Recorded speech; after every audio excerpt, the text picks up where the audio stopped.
Hello everyone, कैसे हैं आप सभी। उम्मीद करती हूँ बढ़िया होंगे। आज है 12 अप्रैल और स्टार्ट करते हैं आज का डेली करंट अफेयर्स का सेशन, जो कि आपको बहुत सारे एग्जाम्स के लिए इम्पोर्टेंट होने वाला है। पहली जो न्यूज़ आती है वो है प्री साइक्लोन एक्सरसाइज। नाम से ही समझ में आ रहा है, साइक्लोन से आने की पहली कोई एक्सरसाइज कंडक्ट कराने वाले हैं। और कौन कराएगा वो कंडक्ट? तो वो कराएंगे IMD। ये कौन है? Indian meteorological department. ठीक है। And it conducts pre cyclone exercise for the season April to June 2024। इस सीज़न के लिए ये प्री साइक्लोन एक्सरसाइज करवा रहे हैं। एंड किसके चेयरमैनशिप के अंडर होगी? तो डॉक्टर मृत्युंजय महापात्रा, जो कि डायरेक्टर जनरल हैं IMD के। कहाँ पे हो रही है? एट मौसम भवन, new Delhi. And this exercise was a part of biennial exercise conducted pre-cyclone season and post-cyclone season. Pre भी होती है, post भी होती है of cyclone season to take a stock of preparedness of various stakeholders in disaster management. इसमें ये देखा जाता है कि हम prepared हैं क्या या नहीं हैं disaster management के लिए, और इन सब चीज़ों पे जो है ध्यान दिया जाता है। ठीक है, सिंपल था ये तो, देखते ही याद हो जाएगा, नाम में लिखा था प्री साइक्लोन एक्सरसाइज, है ना। बढ़ते हैं अगली न्यूज़ पे। फ़ोन पे एंड ई सेवा। फ़ोन पे ने टाइप किया with Nepal's digital wallet service eSewa and hotel association of Nepal HAN Pokhara to use UPI on the Nepal's payment processor PhonePe network.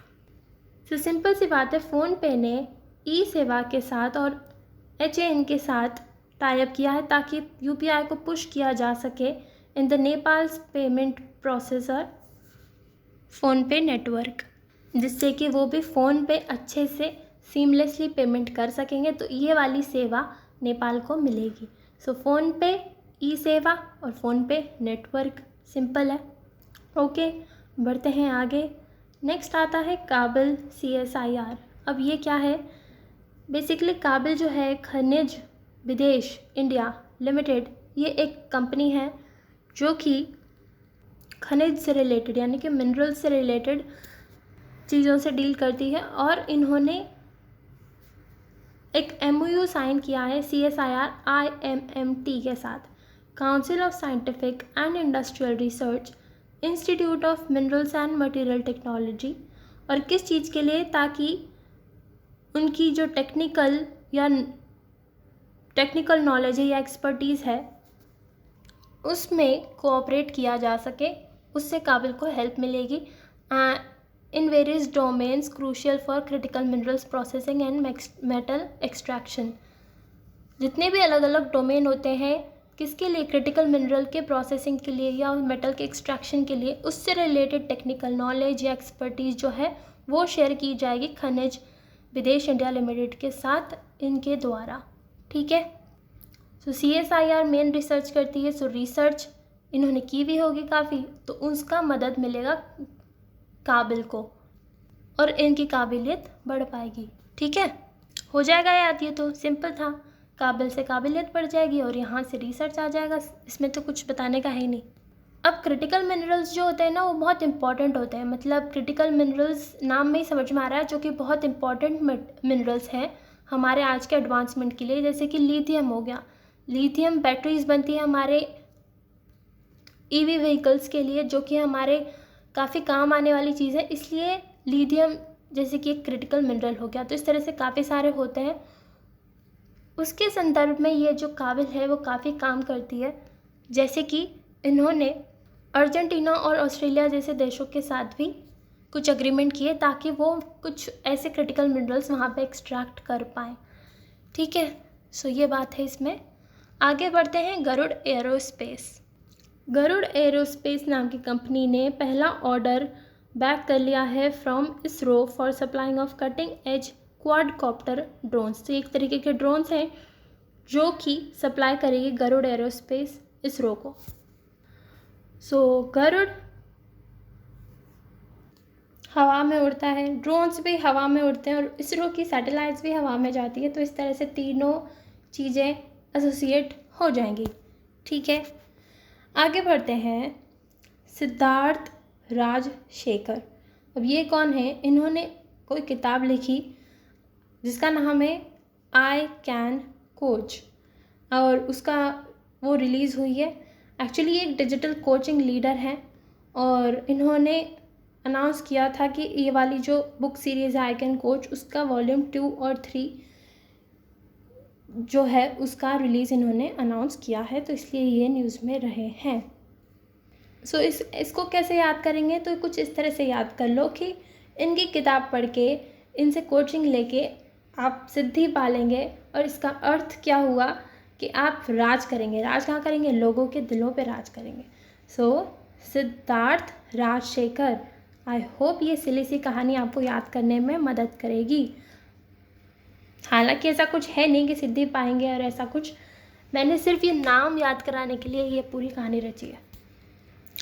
Next आते हैं हरेंद्र सिंह। ये एज अ कोच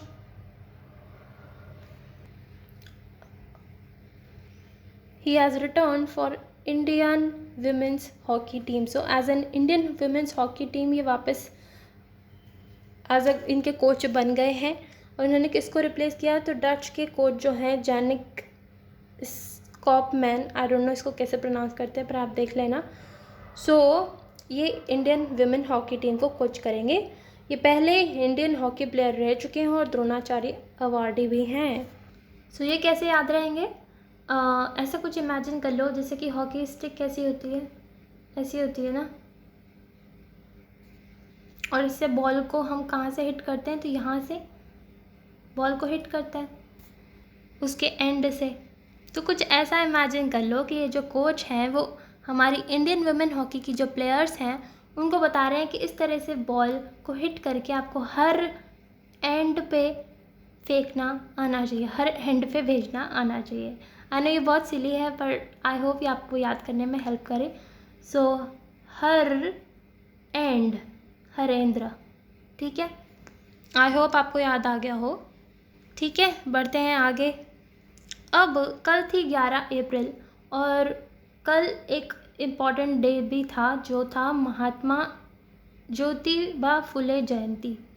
आपने ये नाम सुना होगा हिस्ट्री की बुक्स में। ये काफ़ी प्रोमिनेंट सोशल रिफॉर्मर थे, फिलोसोफर थे, राइटर थे महाराष्ट्र में, जिन्होंने वुमेन की एजुकेशन के लिए या फिर जो अप्रेस्ड क्लास होती है उनके अपलिफ्टमेंट के लिए काफ़ी काम किया था। और इनफैक्ट इनका एक समाज भी था, सत्यशोधक समाज, जो इन्हीं चीज़ों के लिए काम करता था। सो इनका काफ़ी बड़ा एक कंट्रीब्यूशन रहा है हमारी महिलाओं को एनकरेज करने के लिए कि आप भी पढ़ाई कीजिए, या फिर ऑप्रेस्ड क्लास को अपलिफ्ट करने के लिए। और 11 अप्रैल को इनकी हम जयंती मनाते हैं। ठीक है, इसके बाद आते हैं जगजीत पवाडिया जी। इनको इलेक्ट किया है यूनाइटेड नेशन की जो एक ऑर्गेनाइजेशन है इकोसॉक, जिसे बोलते हैं इकोनॉमिक एंड सोशल काउंसिल। उन्होंने इलेक्ट किया है as a member of the international narcotics control board. Narcotics मतलब कुछ ड्रग्स वगैरह जो होती है उनके कंट्रोल के लिए जो बोर्ड हो, उनमें इन्हें अपॉइंट किया गया है for the 3rd term from 2025 to 30। सो इसे याद करने के लिए आप कुछ ऐसे इमेजिन कर लो कि ये पूरे जग को बोल रही हैं कि ड्रग्स वगैरह नहीं करनी चाहिए, उसकी जगह आप पाव खा लो, दैट्स बेटर। ये सिर्फ याद करने के लिए था। ठीक है, सो जगजीत पवाडिया नारकोटिक्स कंट्रोल बोर्ड, और उसमें इलेक्ट हो गई। And elected by home? तो इकोनॉमिक एंड सोशल काउंसिल। अब ड्रग्स वगैरह का यूसेज कम होगा तो हमारी इकोनॉमी भी अच्छी होगी, हमारी जो सोसाइटी वगैरह होगी वो भी पीसफुल होगी। तो इसलिए इकोनॉमिक एंड सोशल काउंसिल से आपको ये याद हो जाएगा। ऑल राइट, बढ़ते हैं आगे। पल्सेस से रिलेटेड ये न्यूज़ आती है कि कुछ ऐसी बातें आ रही थी कि मार्केट में पल्सेस प्रॉपरली पहुंच नहीं पा रही है हमारे इंडिया के मार्केट में। इंपोर्ट तो हो रही है लेकिन मार्केट तक नहीं पहुंच पा रही है। तो सेंटर ने कहा स्टेट गवर्नमेंट से कि भाई आप अपना विजिलेंस वगैरह थोड़ा बढ़ाओ, कोई देखो कि पल्सेस वगैरह के स्टॉक वगैरह तो इकट्ठे नहीं कर रहे हैं, स्पेशली इम्पोर्टेड येलो पीस। और ये कब से करना है इन्हें? अप्रैल 15 से। एक्चुअली सरकार ने अलाउ किया था import of yellow peas from December 8, 2023 till June 30, 2024. और apart from my 5 major pulses which are तुअर, उड़द, चना, मसूर, मूंग, येलो पी को भी इसमें मॉनिटर किया जाएगा, जिससे कि दालें वाले जो हैं वो एक सही दाम में लोगों तक पहुंच पाएँ। क्योंकि होर्डिंग वगैरह करता है, अगर कोई स्टॉक वगैरह करता है इनका, तो उससे इनकी प्राइसेस बढ़ जाती हैं। तो वो नहीं हो, इसी को इंश्योर करने के लिए सेंटर ने स्टेट्स को ये बोला है। ठीक है, ये तो सिंपल था, अपने आप याद हो जाएगा। आगे बढ़ते हैं। प्रोजेक्ट आकाश तीर, ये एक तरीके का सिस्टम है जो कि इंडियन आर्मी को डेवलप करके देगा। कौन? भारत इलेक्ट्रॉनिक्स लिमिटेड, BEL नाम की कंपनी डेवलप करके देगी ये पूरा सिस्टम, जो कि कमांड एंड कंट्रोल सिस्टम होगा।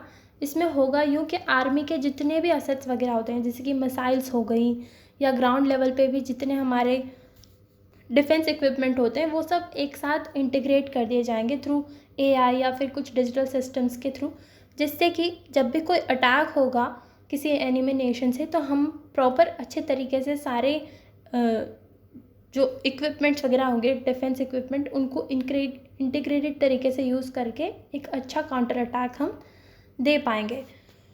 सो उसी से रिलेटेड ये न्यूज़ है।